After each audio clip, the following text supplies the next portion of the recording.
Mucho es lo que hemos podido estudiar, amados, ver, recibir por revelación cuando estamos dispuestos a que el Espíritu, ¿verdad?, hable. Recuerde que la más grande regla acerca del estudio bíblico es que la propia Biblia es su propia interpretación. O sea, nosotros no debemos andar buscando ni andar poniendo cosas que para mí suenan lógicas, sino debemos buscar en la misma palabra de Dios su propia interpretación. Dios no necesita ser interpretado por un hombre, Dios se interpreta a sí mismo, ¿verdad? Y aquí es donde el libro de Hebreos, pues, es precisamente la enseñanza de Cristo.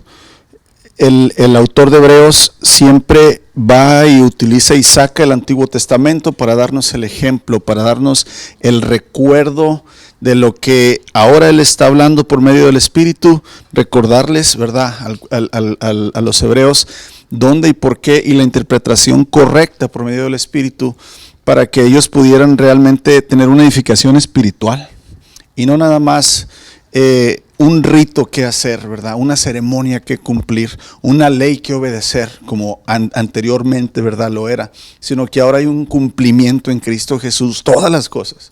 Y desde el principio, ¿verdad?, es la intención del escritor de Hebreos que en la mente de los hebreos pueda haber revelación del Espíritu y no nada más que hagan las cosas, ¿verdad?, en la carne, en la obediencia, ¿verdad?, del cuerpo, sino que realmente, amados, en la obediencia del Espíritu, ¿verdad? Y continuamos entonces así, recordando lo que la semana pasada terminamos de ver. Voy a leer desde el verso 14 y luego ya voy a continuar del 18 al 21. Esfuércense por vivir en paz con todos y procuren llevar una vida santa. Acuérdense que este mandato, hermanos, llevar una vida santa y vivir en paz, van de la mano y son necesarios para poder realmente, ¿verdad?, agradar a Dios. Porque los que no son santos no verán al Señor. Aquí es donde la Reina Valera interpreta, porque sin santidad nadie verá al Señor. Y ya definimos lo que es vivir en santidad, lo que es la santificación, que no es, ¿verdad?, la perfección. Porque entonces, hermanos, nadie vamos a ver al Señor. Sino el apartarse por medio de la obediencia y de la guía del Espíritu, el apartarse, hermanos, lo más posible de la vida mundana. El apartarse lo más posible de la vida, ¿verdad?, que nos enseña este mundo, una vida material, una vida muy superficial, una vida que se basa, ¿verdad?, en los deseos propios, una vida que se basa nada más en el hoy, en el yo quiero, en el yo anhelo, en el yo necesito, ¿verdad?, en este momento, en este cuerpo, el yo deseo, sino que apartarse de esa vida, el negarse a sí mismos, el morir, hermanos, esa es la santificación, eso es vivir en santidad, el apartarse de esta vida para consagrarse a la vida que Dios pide, ¿verdad? Entonces, prácticamente, porque los que no son santos o sin santidad nadie verá al Señor. Verso 15, cuídense unos a otros. Aquí vemos una vez más el deseo de entender que es un cuidado mutuo. Si yo me cuido y ando en santidad, entonces voy a cuidar a mis hermanos, para que ellos anden en santidad. Pero si yo no me cuido, puedo ser causa de tropiezo para mis hermanos. Entonces, cuidarse a sí mismos es cuidarme yo. Y si me cuido yo, hermanos, voy a tener amor, voy a tener paciencia, voy a tener servicio a mis hermanos y los voy a cuidar a ellos también, ¿verdad? Entonces, cuídense unos a otros para que ninguno de ustedes deje de recibir la gracia de Dios. Tengan cuidado de que no brote ninguna raíz venenosa de amargura. ¿Se acuerdan que la semana pasada estuvimos hablando de esto?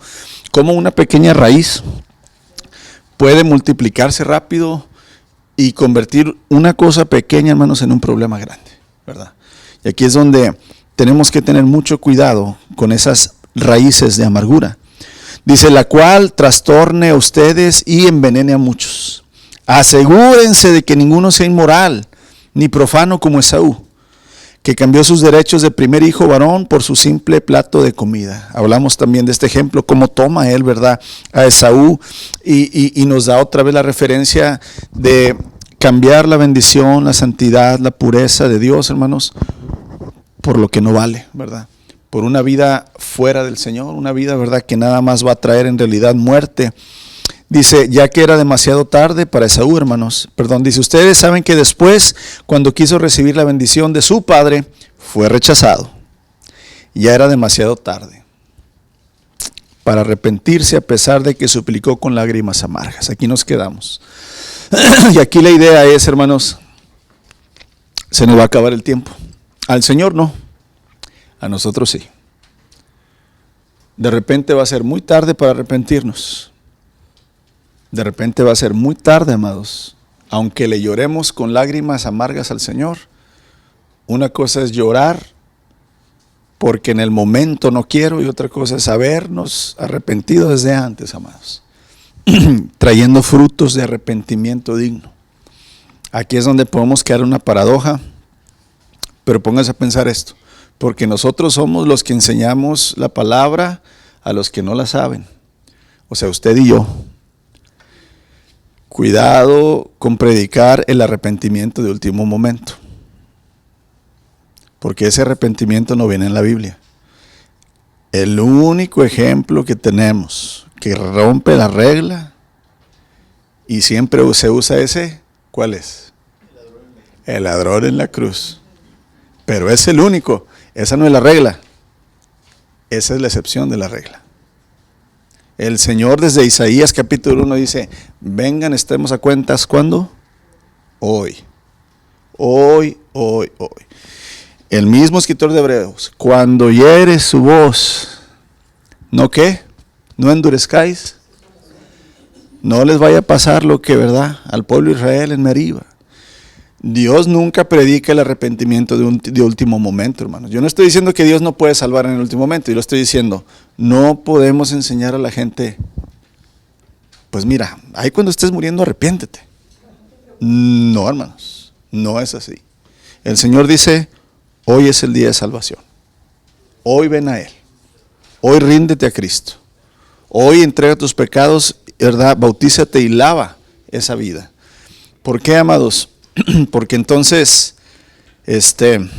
lamentablemente usaríamos la fe como el último recurso y no como el primero. Diríamos, pues si al cabo cuando me esté muriendo, ¿qué? Me arrepiento. Pero por ejemplo, hermano, a mí me tocó llevar el plan de salvación a dos personas, dos hermanos, con ellos en la sangre, en diferentes tiempos. Eran católicos, sé que eran católicos, pero sé que yo vengo de una iglesia católica, no sé cómo funciona. Entonces estaban al borde de la muerte y recibieron a Jesús. ¿Y usted piensa que no se salvaron? No es lo que yo pienso. Le voy a hacer esta pregunta. ¿Fue la primera vez que ellos escucharon el Evangelio? ¿La primerita? Ok, entonces aquí por eso yo estoy diciendo, no espere al último momento. Una cosa es que una persona sea la primera vez que escuche el Evangelio. Otra cosa es que la persona varias veces se le invitó, varias veces se le compartió. Y la persona, no, gracias, muchas gracias. ¿Verdad? Entonces yo no estoy diciendo, y por eso dije, yo no estoy diciendo que Dios no puede salvar en el último momento. Lo que estoy diciendo, no podemos predicar el arrepentimiento del último momento. Podemos siempre nuestro deber es predicar hasta el último momento. Dice el apóstol Pablo a Timoteo, predica a tiempo y fuera de tiempo. En todo tiempo, dice, predica. Pero lo que yo le quiero decir es esto, hermanos. Muchas personas, y tenemos que entender esto, porque la Biblia no se va a acomodar a lo que nosotros queremos. Él es el Señor soberano. Él dice las reglas. Él sabe cómo y cuándo, ¿verdad?, tocar a la gente. Sí, claro, hay mucha gente, hermanos, y es que no quiero que, yo no conozco a esas personas que usted me dice, yo estoy hablando en lo general y por eso le digo, la regla en la Biblia no es que podemos arrepentirnos en el último momento. La regla en la Biblia es venir hoy a Cristo, ¿verdad? Esa es la regla. Perdón que lo interrumpa. Ahorita recuerdo que también fui con otra persona hace 9 años que ya estaba al borde de la muerte y le compartimos, era un masón, y recuerdo que cuando le estábamos dando el plan de salvación se le abrió la boca y gritó y no quiso recibir a Jesús. Uh-huh. Y falleció después. Sí, digo, a mí me tocó en el hospital, hermanos, imagínense cuántas personas, a mí siempre me llaman ya para dar, vamos a decirlo, los santos óleos. La mayoría de los católicos que no son congregantes, ¿verdad? Porque usted sabe, Si usted es católico, para que el Padre vaya y lo despida cuando usted se vaya a morir, usted tiene que ser un católico fiel. Usted tiene que estar asistiendo a misa cada domingo, tiene que estar pagando su cuota diocesana, tiene que haberse confesado, comulgado, tiene que ser alguien activo para que el Padre vaya a darle los santos óleos. Si usted es católico, pero no es activo en una iglesia, el Padre no va a ir. Al menos aquí en este hospital. Yo le digo porque yo soy clérigo ahí, ¿verdad? ¿Qué pasaba? Nos hablan a los pastores, aunque son ellos católicos, porque el Padre no va. Entonces, aquí por lo general, hermanos, cualquier persona que está muriendo, en su mayoría, si tú le llevas el mensaje de Dios y le dices que se arrepienta, que Dios lo ama, ¿qué va a hacer? Va a aceptar. Pero luego, y aquí no estamos para juzgar, y yo no estoy diciendo que no lo haga. Aquí el que lo va a juzgar es el Señor, es decir, ¿sería la primera vez que tuvo la oportunidad o ya muchas veces rechazó a esa persona anteriormente el Evangelio? Porque aquí es donde nosotros, vuelvo a repetir, no estamos para juzgar ni para no predicar el Evangelio a alguien que está muriendo. Al contrario, nosotros tenemos que hacer todo lo posible que está en nuestras manos, ¿verdad? Ahora, el que tiene la misericordia es el Señor, ¿verdad? Pero aquí lo que yo le digo a ustedes, no espere y usted dígale a las personas, ¿verdad?, lo que dice el Señor. Cuando le digan, no, muchas gracias ahorita, entonces hay que decir, el Señor dice que soy. No espera cuando esté muriendo, porque tal vez no vaya a haber tiempo, ¿verdad? Y aquí, vuelvo a repetir, ¿verdad? Es bueno llevar siempre, hermanos. Claro, la gente está muy abierta a escuchar que puede reconciliarse con Dios cuando su vida está ya terminando, ¿verdad? O sea, ¿quién no quiere una esperanza? ¿Quién no quiere oportunidad? Claro que sí. Pero nosotros, y la advertencia, ¿verdad?, aquí que está dando el escritor de Hebreos, le dice, ustedes saben que después, estamos en el capítulo 12, verso 17, está hablando de Esaú, el caso en particular de Esaú. Ustedes saben que después, cuando quiso recibir la bendición de su padre, fue rechazado, ya que era demasiado tarde para arrepentirse, a pesar de que suplicó con lágrimas amargas. O sea, aquí nos está dando un precedente la Escritura de lo que estamos hablando, ¿verdad? Muchas veces, como les digo, la gente tuvo oportunidad muchas veces de escuchar el Evangelio, pero lo rechazaron. Aquí es donde tenemos que entender, hermanos, Dios no necesita las almas. Las almas necesitan de Dios. Y yo lo que a mí me ha tocado ver es de que jóvenes y cristianos y de toda la vida y que saben de la misericordia, como usted dice, y de la gracia que pueden obtener de Dios, han dicho, no, pues como quiera, yo voy a vivir mi vida, yo voy a salir, yo voy a hacer esto, acabo que estoy joven y si algo me pasa, tengo oportunidad y ya hasta el final, Dios me perdona y ya. Yo así pensaba cuando era joven. Y les dicen, no, pero sí, pero como quiera, la probabilidad es que pueda repetir, pero como usted dice, o sea, es algo. ¿Quién te asegura que haya oportunidad? Exacto, exacto.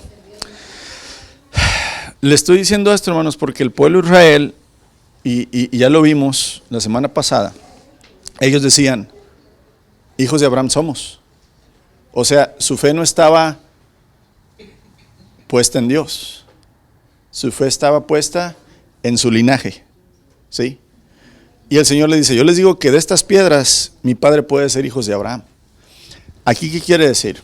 Es precisamente eso, que debemos interpretar y entender bien la Escritura y no quedarnos con nuestra manera de pensar, sino que realmente podamos abrir los ojos a lo que el Señor, ¿verdad?, quiere que entendamos. El mismo escritor de Hebreos nos dice, no descuidemos esta salvación, ¿qué?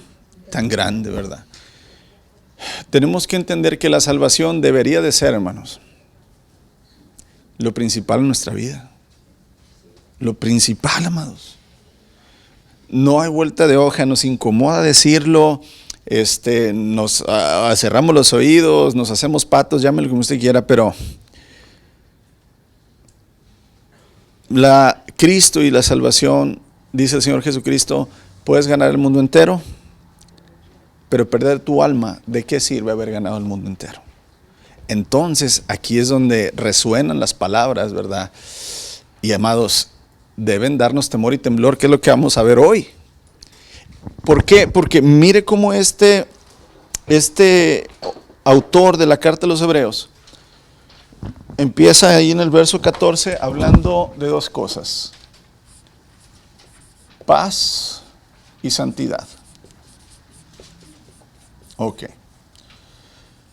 La paz es necesaria para con Dios. Y la santidad es necesaria para con Dios. Dios vino a traer paz entre el Padre y nosotros. Y por consecuente, entonces, nos da de su santidad. Sin paz, sin santidad. Entonces aquí es donde la paz, hermanos, se oye así. El Señor Jesucristo dice: si tú vas a traer tu ofrenda hoy al altar, pero estás embroncado con tu hermano, no vengas. Dice el Señor: no la traigas, no la voy a aceptar. Primero, deja a un lado tu ofrenda, ve y reconcíliate con tu hermano, y entonces ven la paz. En el matrimonio, dice el Señor, sobre vuestro enojo, dice, ni deis lugar al diablo, pero aquí dice, si tú estás embroncado con tu pareja, dice, el Señor no va a escuchar tu oración. Así, hermanos, así lo dice. Reconcíliate con tu pareja y entonces puedes orar al Señor. ¿Por qué lo dirá así el Señor, hermanos? ¿Nos conocerá en el 2025 el Señor aquí a los de Central Christian Church? ¿O no nos conocerá? ¿O lo dijo nomás de pura casualidad? Claro que el Señor sabe, hermanos. Desde antes de que sea Salmo 139, ¿verdad? Antes de nacernos ya nos conocía el Señor. El Señor, hermanos, nos ha dicho que el que quiera ser tu discípulo muera a sí mismo. Esto de la paz es más profundo de lo que crees. No nada más es no pelear y estar sonriendo. La paz, hermanos, no viene sino nada más por el Señor Jesucristo. Mi paz os dejo, mi paz los doy, no como el mundo la da, sino como yo la doy. Yo ya le dije esto, cuando empieza aquí, ¿verdad?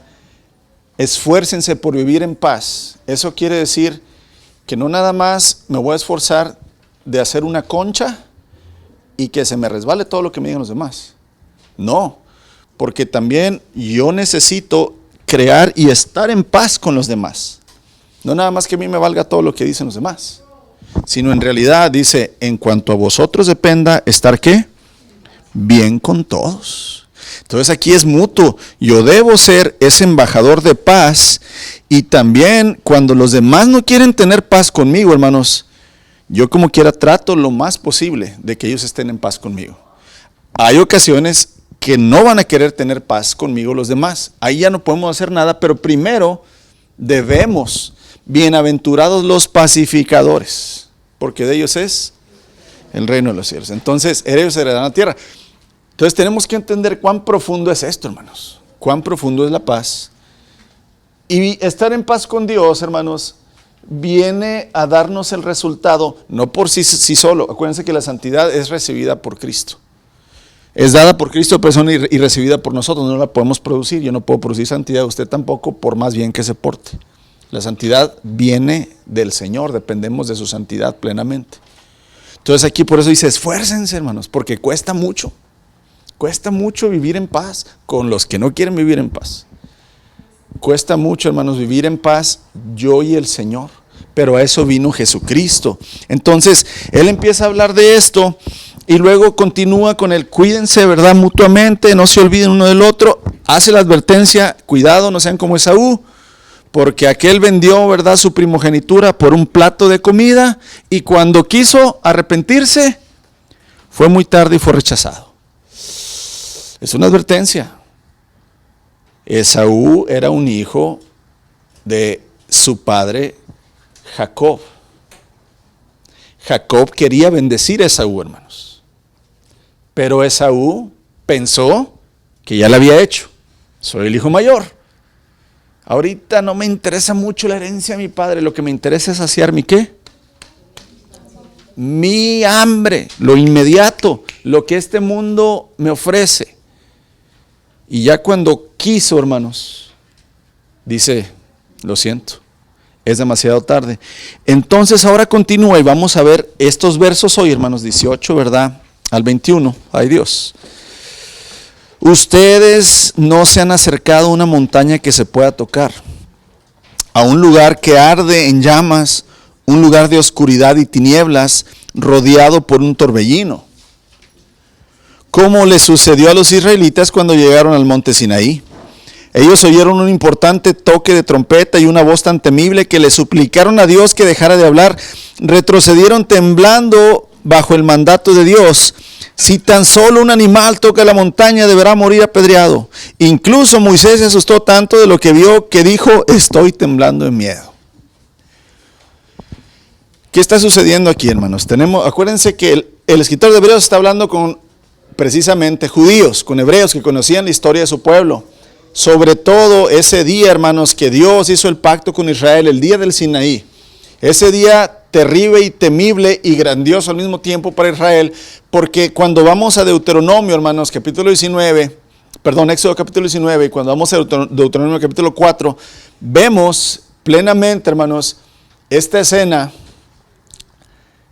que nosotros, pues ahorita lo comento aquí, nada más nos podemos imaginar, pero vamos a ver cómo describe y cómo usa este evento el escritor de Hebreos para tratar de hacer entender a la iglesia. Es decir, ustedes tienen que tener temor, pero no porque vieron a Dios en una llama de fuego, tinieblas, oscuridad, temblando y con una voz de trueno, como lo fue Israel. A primera vista, hermanos, parece que el escritor introduce un tema totalmente nuevo. Parece que aquí cambia, o sea, está hablando de la paz, de la santidad, el cuidado mutuo, el no rechazar, hermanos, ¿verdad? Esa salvación de Dios, y luego de repente empieza a hablar del monte Sinaí, como que pareciera que le cambió el switch, pero no, va a usar una ilustración para poder, ¿verdad?, meter bien su punto en la mente de los hebreos. Él contrastar quiere decir, ¿verdad?, pone aquí y luego ve el otro, lo ve uno y ve otro, ¿verdad? Contrasta entre el monte Sinaí y el monte Sión, ¿verdad?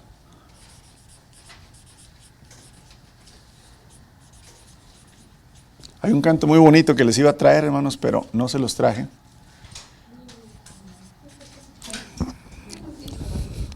Se lo voy a mandar por WhatsApp. Cuando vinieron los hermanos de la UCM, de la Universidad Cristiana de México, ellos lo cantaron. En el monte Sinaí, monte terrible, monte de trueno, monte de ley. Y luego el contraste es el monte Calvario, el monte Sión. Ese monte donde el Cordero, ¿verdad?, fue entregado.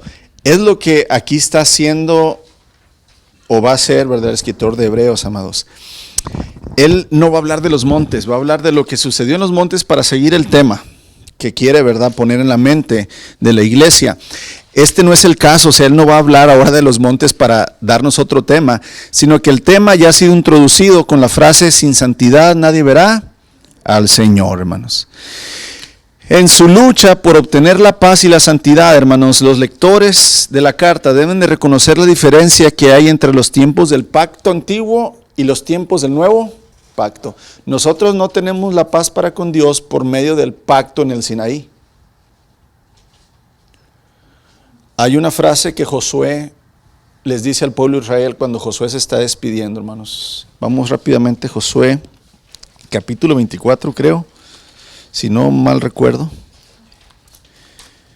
Es increíble y es una bofetada muy grande, hermanos, al pueblo de Israel, lo que Josué le dice. Pero es una verdad muy grande que también nosotros debemos de entender. Josué capítulo 24, verso 1, me voy a ir saltando algunos versos. Entonces Josué convocó a todas las tribus de Israel en Siquem, junto con los ancianos, los líderes, los jueces, los oficiales. Así que todos se reunieron y se presentaron delante de Dios. Josué dijo al pueblo, esto dice el Señor Dios de Israel. ¿Quién dice, hermanos? Dios de los antepasados, ¿verdad? les empieza a dar un recuento, hermanos, ¿verdad? De lo que el Señor hizo con el pueblo de Israel, desde Abraham, ¿verdad? Los hijos de Abraham, luego Moisés y Aarón, cómo, ¿verdad? El Señor los sacó de la tierra de Egipto, cómo los empezó a introducir, cómo en la conquista el Señor siempre los ayudó, ahí va, ¿verdad? Y entonces en el verso 14 empieza, por lo tanto, o sea, por todo lo que ha hecho el Señor. Es como cuando Pablo le dice a los romanos, les ruego por las misericordias de Dios. Cuando dice Pablo esto, le está diciendo a la iglesia en Roma, te ruego por todo lo que Dios ha hecho por ti.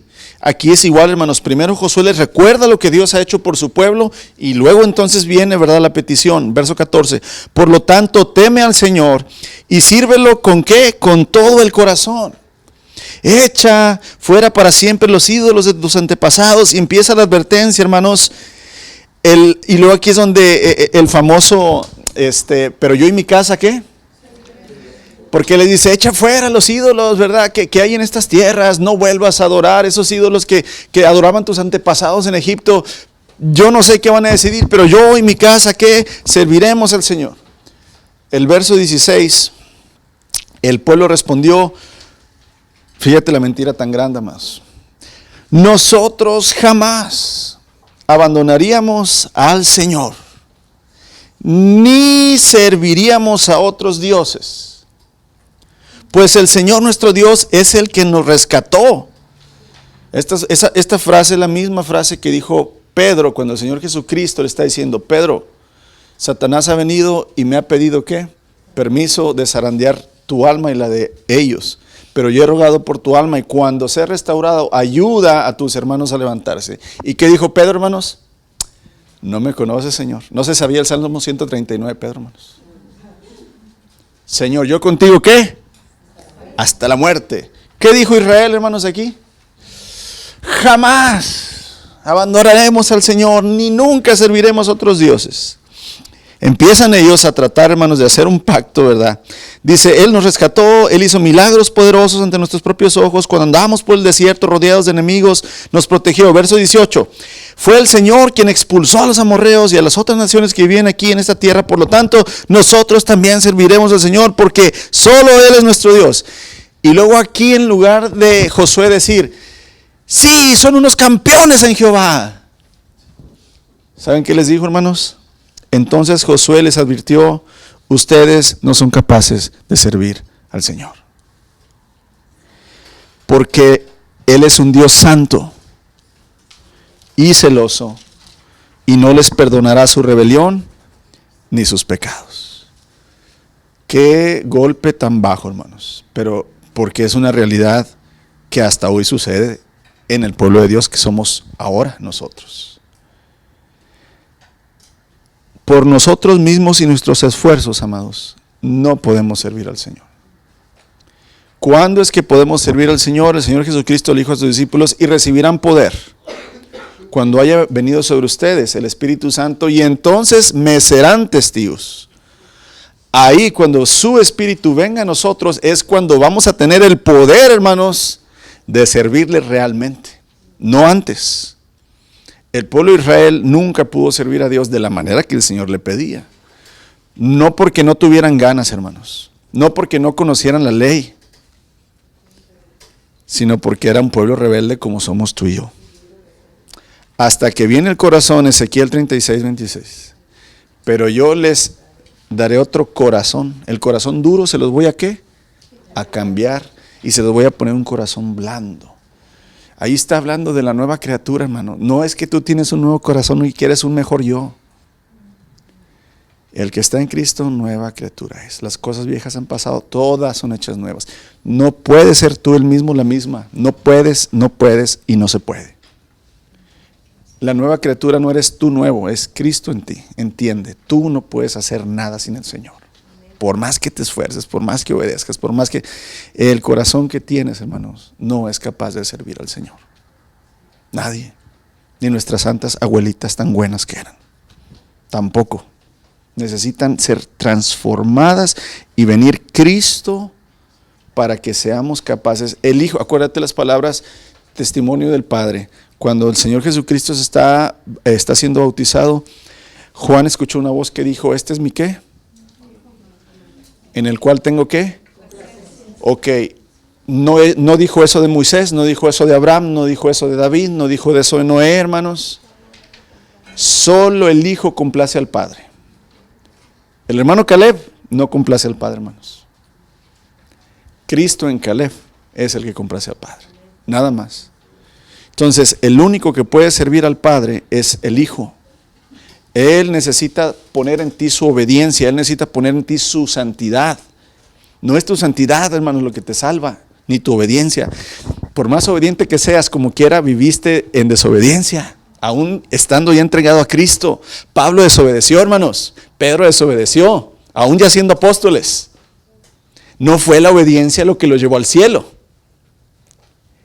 Por fe hemos sido, ¿qué? Justificados. Fue la obra del Hijo en nosotros la que nos justifica. Pero todo esto debe redundar en esto, hermanos. Ya hizo Él todo por mí. ¿Por qué yo no puedo hacer lo mejor que yo pueda para Él? Porque aquí es donde se van al otro extremo las personas y dicen, si ya estamos salvos y si ya todo hizo Dios, entonces ¿qué? ¿Para qué me esfuerzo si salvo siempre es salvo? No, nos debe dar, contrariamente, hermanos, el otro sentimiento de decir, bendito Dios, todopoderoso, gracias Señor, yo no tengo que hacer nada, Padre, porque la salvación es por gracia y por fe, pero Señor, voy a obedecerte, porque yo quiero que tu santidad produzca en mí la obediencia, Señor, y quiero poner mi cuerpo en sacrificio vivo, quiero consagrarme, Señor, para ti. No es para ganar la salvación, hermanos, sino es como resultado de que Cristo ya hizo, ¿verdad?, en mí la nueva criatura y está siendo formado. Y aquí es donde tenemos que entender, ¿verdad?, que prácticamente Josué les dice, ustedes no pueden servir al Señor. No son capaces hasta que venga el mismo Señor, hermanos, ¿verdad?, y Él lo haga por nosotros. Entonces, aquí hay la distinción del antiguo pacto. No podemos servir al Señor con el antiguo pacto. Necesita Él venir, hermanos, cumplir lo que ni Adán ni ningún hombre pudo lograr, que es vivir una vida sin pecado. Y entonces Cristo hace un nuevo pacto. El pacto de que el que cree en mí, el que creyere y fuere bautizado, el que escucha mi palabra y la obedece, el que sea fiel hasta la muerte, yo le daré la corona de vida. Porque acuérdese de decirle a la gente también, no le diga nada más, invita al Señor o acepta al Señor Jesucristo. Esa no es una frase bíblica. Aceptar al Señor no es una frase bíblica, es ríndete a Cristo.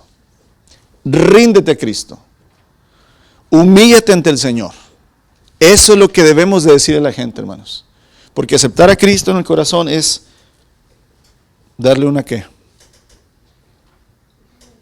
Una parte. Sí, acepto al Señor. Y lo pongo aquí. Pero pues también tengo otros compartimientos en mi corazón. Pero rendir mi vida a Cristo, hermanos. Decirle, aquí está, Señor. Completa y plenamente todo lo que soy. Me arrepiento de quien soy, de lo que he hecho, Señor. Y quiero una vida nueva en ti, como tú lo dices. Y necesito morir yo a mí, Señor, para que tú puedas crecer. Esa es la manera, hermanos, de decir a la gente que se rinda a Cristo. Y es lo que el nuevo pacto nos dice, ¿verdad? En el sentido que viene desde adentro y no nada más rendirnos a obedecer leyes, reglas y ceremonias exteriormente. Porque el Señor así lo dijo y le decía al pueblo, hey, no sean como los fariseos. Si ayunan, pero ayunan mal. Si oran, pero oran mal. Si ofrendan, pero ofrendan mal. Lo exterior, hermanos, era la preocupación de ellos. El Señor dice, no sean como ellos. El nuevo pacto, Él viene y nos da el poder, hermanos, por medio de su Espíritu, de agradar al Padre. Sin tener, hermanos, que ser exteriormente estoy diciendo, ¿verdad?, casi perfectos. En nuestra vestimenta, en nuestra manera de hablar, en nuestra manera de conducirnos. El Señor, hermanos, dice que ha venido a rescatar al perdido que ha venido al enfermo, al prisionero, o sea, a los que no estábamos capacitados, hermanos, para nada, a los que el mundo no nos tomaba en cuenta. A esos vino a rescatarnos el Señor. Vino a hacer de lo vil, de lo menospreciado, de lo risorio, ¿verdad? De los que hacen burla. El Señor ha venido ¿a qué? A la estéril la hace madre. Al pobre lo sienta con los príncipes. Al desvalido le da fuerza. Es un Dios grandioso y glorioso, amados. Y aquí en este nuevo pacto es donde está comparando, ¿verdad?, el escritor de Hebreos, ese monte Sinaí, el antiguo pacto y el nuevo pacto, hermanos. Ahora, estos cristianos, estos que están recibiendo la carta, son diferentes a los israelitas que recibieron los 10 mandamientos, hermanos, en el monte Sinaí. Son diferentes en el aspecto, ¿verdad?, que ellos no vieron, ellos no escucharon, ellos no estuvieron de testigos ahí. Aquí es donde, por consiguiente, en el verso 18 dice, ustedes no se han acercado a una montaña que se pueda tocar. Le está diciendo, ustedes no son ese pueblo, no son ese pueblo, no que no sean hijos de Abraham, está hablando aquí en lo espiritual. Ustedes ya no son ese pueblo que estuvo ahí enfrente en ese pacto. Dice, en un lugar que arde con llamas, un lugar de oscuridad y tinieblas, rodeado por un torbellino, como le sucedió a los israelitas cuando llegaron al monte Sinaí. Aquí es notorio, hermanos, que el autor de la carta a los Hebreos, en este versículo que leímos, está haciendo referencia a las palabras de Moisés que dijo al pueblo de Israel en Deuteronomio 4:9. Acuérdate de esto. Deuteronomio 4:9 es todo, perdón, no nada más 4:9. El libro de Deuteronomio es todo un resumen para la nueva generación que va a entrar a la tierra prometida. Acuérdense de esto, hermanos. De Egipto salen 600,000 hombres aproximadamente, ¿verdad? Cada hombre, su esposa. En ese tiempo había planificación familiar. Vamos a aventarle nomás 2 niños, ¿verdad? Nomás 2 niños a cada pareja israelita. Los puros 2 niños son 1,200,000, más las esposas, más los hombres. Estamos hablando que salió un pueblo de 2 millones y lo dice y muchedumbre, aparte de otros pueblos. Ok. Van al desierto, se presentan delante de Dios en el Sinaí.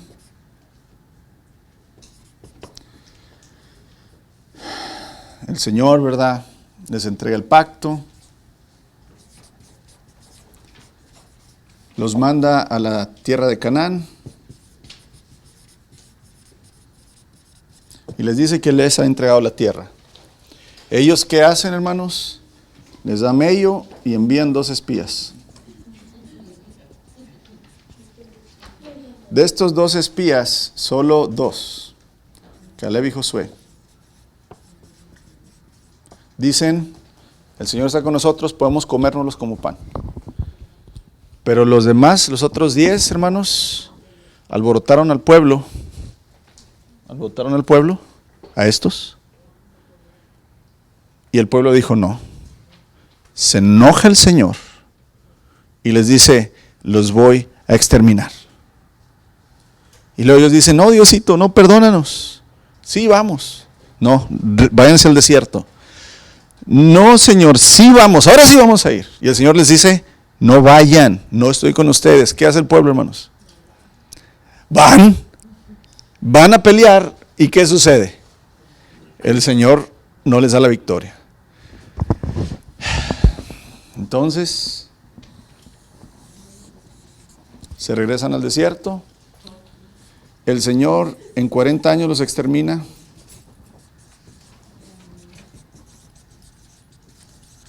A la generación que sale de Egipto.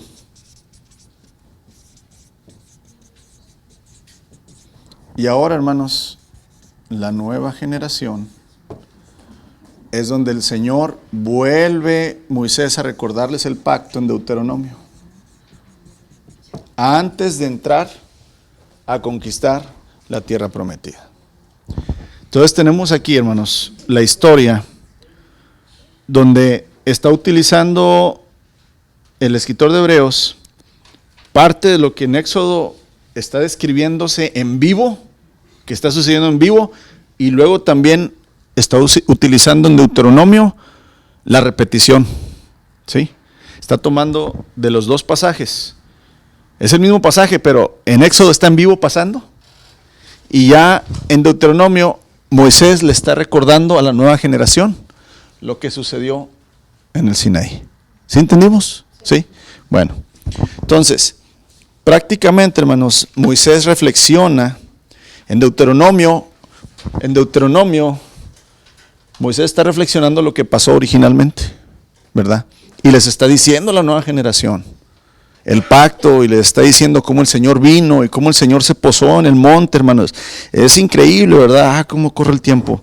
Pero vamos a darle aquí nada más de pasadita para tener idea. Éxodo capítulo 19.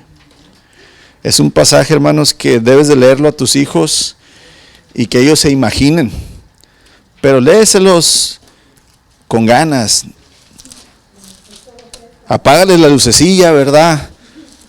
Y pon una vela ahí en medio y así para que, ¿verdad? y no porque sea el mes de Halloween, no me refiero a eso, sino me refiero a que tenga impacto en la vida, ¿verdad?, de ellos.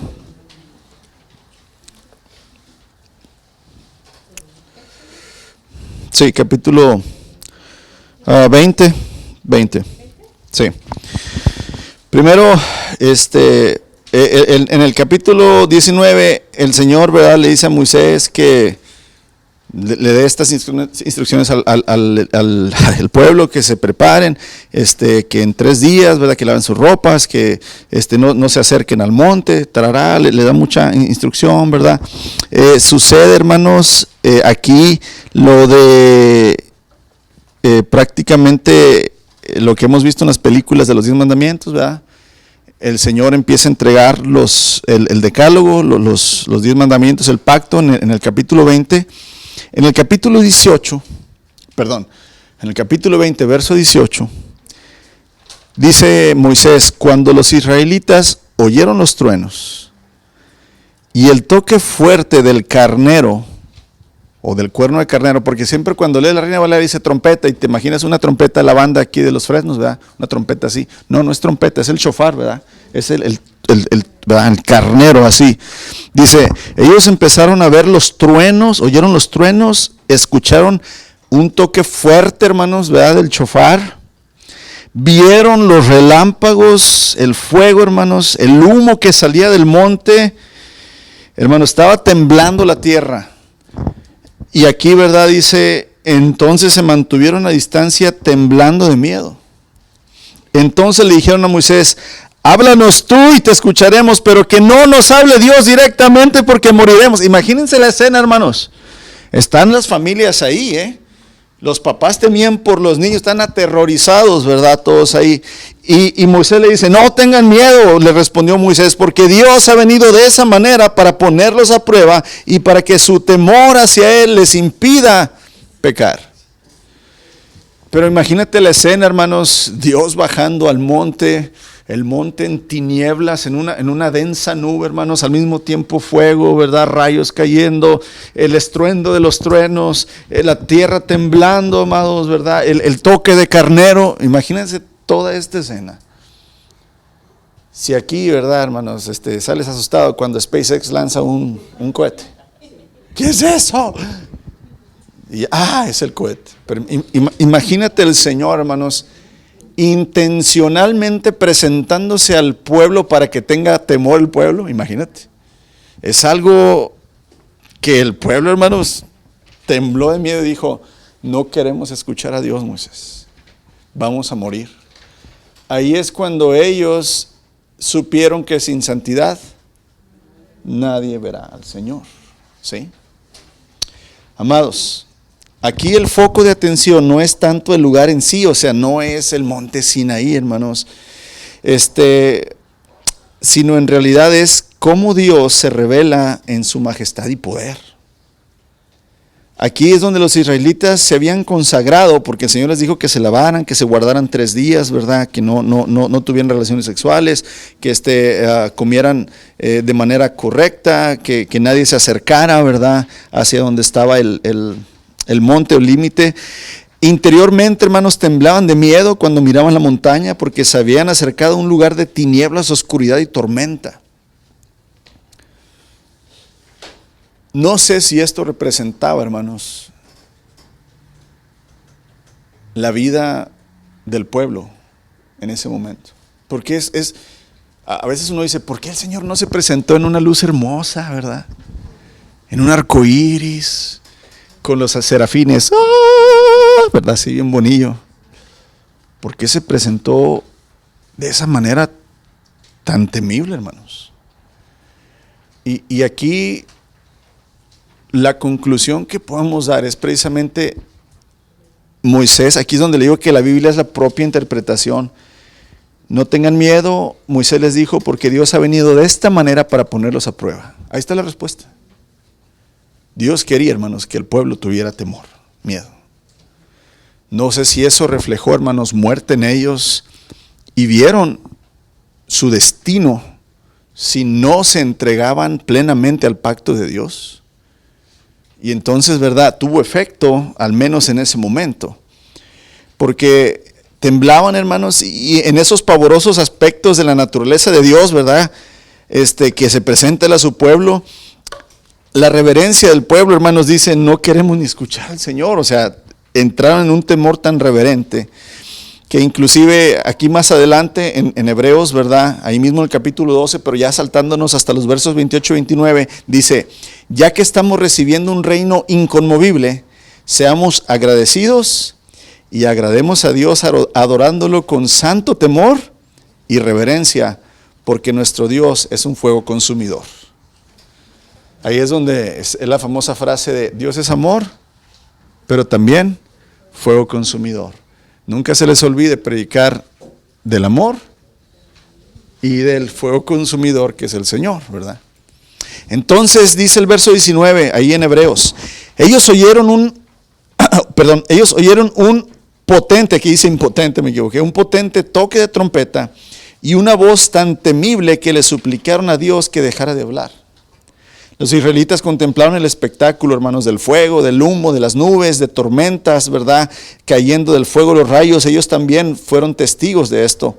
Entendieron, hermanos, con toda claridad que la feroz tormenta que barría la cima del monte Sinaí era mucho más que una exhibición de la fuerza natural. O sea, esto no era un tornado que ahí está pasando.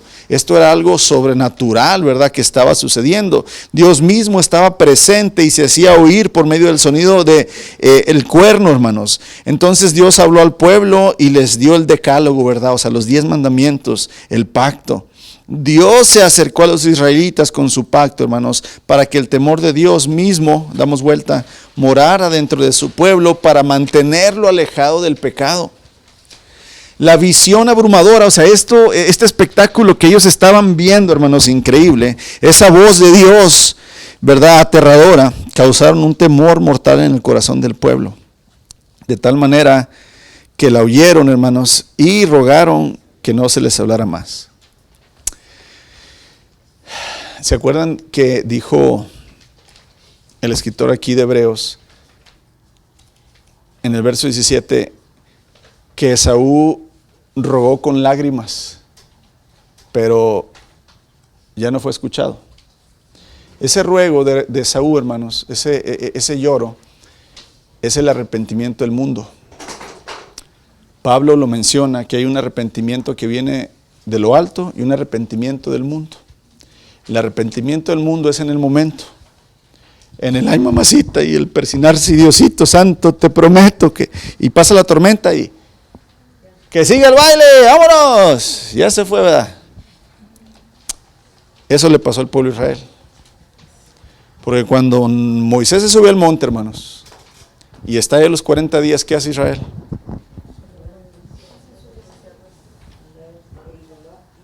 Aarón, haznos los dioses que nos sacaron de Egipto, porque este Moisés parece que ya se murió. Oye, ¿que no acaba el Señor de bajar y te acaba de dar un temor para que te mantengas viviendo, verdad, en santidad? Todavía no bajaba Moisés con la ley, hermanos, pero ya habían ellos visto todo esto del Señor. Aquí es donde está haciendo el paralelo de la vida de Saúl, hermanos, con este evento también, que también para muchos que hoy se dicen hijos de Dios cristianos, yo por eso le digo esto. Alguien puede pasar al frente llorando, hermanos, y diciendo que se arrepiente, se bautiza, pero eso no confirma todavía que esta persona realmente se ha arrepentido. Lo que confirma son los frutos. Por sus frutos los conoceréis. Pablo le dice a Timoteo, no permitas que un neófito es alguien que no conoce bien la Escritura, vaya a ser un maestro o un anciano en las iglesias. ¿Por qué, hermanos? Porque al principio está ese primer amor, al principio está esa semilla que el Señor Jesús dice que salió a sembrar el sembrador, y acuérdense, toda la semilla brotó excepto la del camino, porque era muy duro, ¿verdad? Pero la que cayó entre espinas y la que cayó entre piedras, ¿qué? Brotó. ¿Pero qué pasó? Pero se seca. Pero la que cayó en buena tierra, creció y dio fruto. Ok. Aquí es donde, por eso el Señor dice, el que sea fiel hasta la muerte. El que se mantenga en la carrera. Pablo dice, he peleado la buena batalla. He acabado la carrera. Por eso me espera por delante la corona de la vida. Entonces aquí está cambiando el panorama, hermanos. Está dando la advertencia el escritor de Hebreos, ¿verdad? A que el pueblo no tomara con ligereza esto de vivir en santidad y vivir en paz, ¿verdad? Con Dios. Amados, entonces vamos al verso 20. Retrocedieron. Dice, después de que, ¿verdad?, escucharon la voz y todo, dice, retrocedieron temblando bajo el mandato de Dios. Si tan solo un animal toca en la montaña, deberá morir apedreado. Los israelitas estaban aterrados. El escritor de Hebreos escogió este pasaje, hermanos, en particular con el fin de demostrar la majestuosidad de la santidad de Dios. No puede ni acercarse ni siquiera a la montaña. Nadie debía tocar la santa montaña de Dios, ni siquiera un animal, hermanos, que al extraviarse se acercara a ella. Si un hombre animal tocaba la montaña, dijo Dios, no debe permitirles la vida. Los israelitas debían ejecutar a la persona, al animal, apedreándola hasta la muerte o azotándola, hermanos. No se les permitiría, ¿verdad?, tocar la montaña. Verso 21, incluso Moisés se asustó tanto de lo que vio que dijo, estoy temblando de miedo. Si usted lee, hermanos, y ahorita lo que voy a mencionar aquí, si usted lee Éxodo o Deuteronomio, esos pasajes no dicen eso. Entonces uno dice, bueno, ¿y de dónde sacó el escritor de Hebreos que Moisés dijo, yo también, ¿qué? Estoy temblando de miedo? Vamos a hablar ahorita de eso, hermanos. Aquí el énfasis recae en la santidad de Dios. No es tanto que Dios es malo y que no quiere que nos acerquemos, no, sino que Él ya se acercó, hermanos. Él está haciendo pacto, pero está poniendo los límites del pacto. Está probando al pueblo para que el pueblo entienda que desde el principio el Señor es quien establece el pacto. Dios quería, hermanos, que el pueblo se diera cuenta de su sagrada majestad. Los israelitas estaban llenos de temor, de terror. Hasta Moisés, a quien Dios le hablaba, hermanos, como un amigo, tuvo miedo. Moisés era el intermediario entre Dios y el hombre. Acuérdense que el pueblo le dijo, no, Moisés, que ya no hable Dios, ve tú y lo que te diga a ti, tú no lo dices y nosotros vamos a saber qué fue quién, el Señor. Israel rechazando a Dios, hermanos, no querían escucharlo. Prefirieron que un hombre fuera ¿qué? El intercesor. Moisés era el intermediario entre Dios y el hombre, ya que era el portavoz de Dios, hermanos. No obstante, a la vista de la majestad de Dios y al oír la voz de Dios promulgar los 10 mandamientos, Moisés sintió lo mismo que el pueblo, hermanos, que le dio miedo. Y aquí, ¿cómo podemos saber esto? Le digo que tanto Éxodo y Deuteronomio no lo dicen, guardan silencio acerca de este miedo. No son mencionados en estos pasajes el miedo. Pero la declaración de Moisés acerca de tener miedo, hermanos, en Deuteronomio 9:19, cuando intercede Moisés por el pueblo, dice, tuve miedo. Ahora, tenemos que entender que también tanto Pablo y Santiago mencionan cosas acerca de la historia de Israel que no vienen en la historia de Israel, escrito en la Biblia. Sabemos que el pueblo de Israel tenía una tradición oral, o sea que pasaban información de generación en generación, de boca. Por ejemplo, el apóstol Pablo, hermanos, nos habla de los dos magos, los nombres de los dos magos, James y Jambres, los que convirtieron, les decía yo el domingo, que pone Moisés, ¿verdad?, la vara y se convierte. Ahí cuando dice que el faraón le llama a sus magos y hacen lo mismo, ahí no menciona los nombres. Y no vas a encontrar los nombres de James y Jambres en el Pentateuco, pero los menciona Pablo. Y dices tú, ¿y de dónde Pablo sacó esa información? ¿Cómo sabía que se llamaban James y Jambres? Porque la tradición oral, ¿verdad?, llegó a ellos. Igualmente, hermanos, Santiago también menciona esto, utiliza también muy posiblemente, ¿verdad?, la tradición oral. Isaías capítulo 6 también nos muestra esta reacción que tiene Isaías cuando Isaías escucha y ve a Dios que lo está llamando. Dice, vi sentado en su trono a lo alto y exaltado, ¿verdad?, Dios. Y Isaías dijo, ay de mí, estoy perdido porque soy hombre de labios impuros y vivo en medio de un pueblo de labios impuros y mis ojos han visto al Rey, el Señor Todopoderoso. Así, hermanos, como Isaías y el pueblo, así Moisés también, hermanos, tembló de miedo ante el Sinaí cuando vio la majestad y la gloria de Dios. ¿Qué hombre, por más santo que sea, amados, puede no accionar, no quiero decir reaccionar, pero ¿quién puede contenerse ante la santidad y la majestad de Dios, hermanos? Nadie, nadie. Por eso el Señor siempre tiene que humillarse, hermanos, tomar la forma de hombre para poder, ¿verdad?, convivir con nosotros. No tiene que rebajar su santidad ni su pureza, estoy diciendo su majestad, su gloria, su poder, ¿verdad? Y vamos a terminar, hermanos. Ahora los hebreos que reciben la carta, hermanos, conocían el relato del monte Sinaí, como el Todopoderoso se manifestó delante de ellos, pero no vieron esa escena. O sea, ellos conocían la historia, mas no la vieron. Hoy nosotros, los seguidores de Cristo, también conocemos el relato del Sinaí y solo podemos imaginarnos, al leer las Escrituras, ¿verdad?, todo lo que sucedió en ese lugar cuando Dios hizo un pacto con su pueblo. Pero no es el único monte donde el Señor ha hecho un pacto con la humanidad. O sea, aquí el enfoque no es el Sinaí y no es el enfoque, ¿verdad?, el antiguo pacto. Porque ya lo dijo en capítulos anteriores el escritor de Hebreos, que ya ha quedado obsoleto el pacto porque el testador, ¿verdad?, ha muerto y uno nuevo ha surgido. Aquí es donde entonces, amados, prácticamente hay otro monte donde el Hijo de Dios hace un pacto más grande y bendito para con el hombre. Este monte es el monte, ¿verdad?, Sión, donde el pacto de la gracia es hecho por el Padre Celestial para con todo aquel que crea en Él y le obedezca. Con el favor de Dios, la otra semana vamos a ver el monte Sión.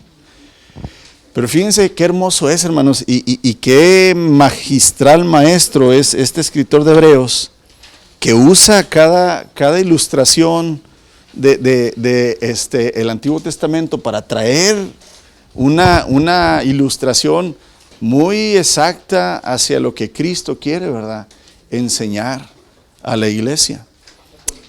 Sí, hacer esa conexión y entonces que la revelación sea completamente, hermanos, absorbida, ¿verdad?, por medio del Espíritu y su palabra y decir, Señor, entiendo, conozco, sé lo que estás diciendo, lo que estás hablando.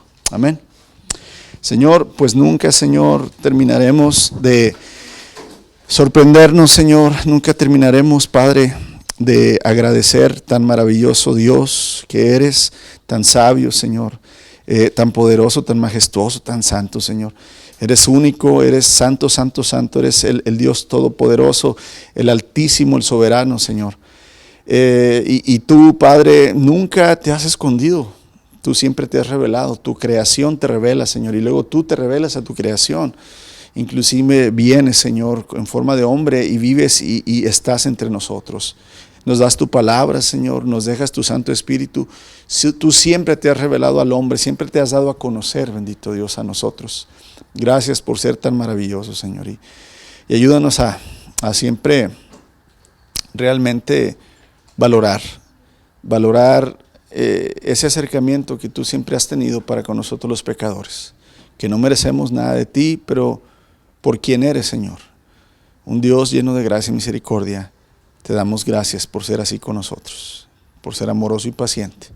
Y ayúdanos a no rechazar nunca tu bendición, Padre, y a que no sea tarde el tiempo cuando nos arrepentimos y estamos fieles, Señor, sirviéndote y siendo guiados por ti.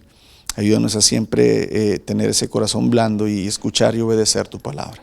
Bendito eres, Señor, te damos gracias por este momento. En tu nombre, Jesús, oramos. Amén.